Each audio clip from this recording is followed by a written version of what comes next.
केकरा लागी खटत बाड़ा खटल बेकार बा। केकरा लागी खटत बाड़ा खटल बेकार बा। मतलब के बेटा बेटी घर परिवार बा। मतलब के बेटा बेटी घर परिवार बा। केकरा लागी खटत बाड़ा खटल बेकार बा। केकरा लागी खटत बाड़ा खटल बेकार बा।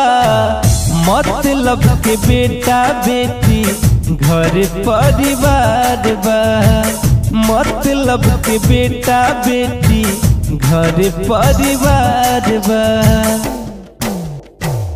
मेहनत कई कई महल बनवला माया के बजरिया में खुद के फंसवला।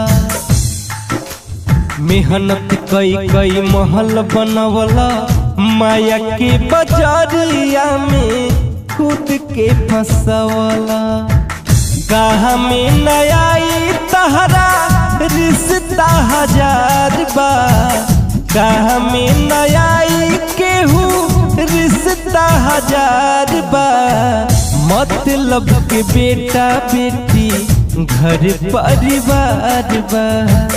मतलब के बेटा बेटी घर परिवार बा।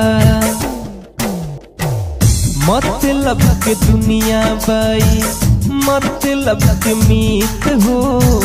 केहू नहीं बाटे तोहार सच्चा हित हो। मतलब के दुनिया बा मतलब के मित हो। केहू नहीं बाटे तोहार सच्चा हित हो। धोखा दी हो जेके बुझब हमार बा। धोखा दी हो जेके बुझब हमार बा। मतलब के बेटा बेटी घर परिवार बा। मतलब के बेटा बेटी घर परिवार बा। केकरा लागी खटत बाड़ा खटल बेकार बा। केकरा लागी खटत बाड़ा खटल बेकार बा। मतलब के बेटा बेटी घर परिवार बा। मतलब के बेटा बेटी घर परिवार बा। घर परिवार बा।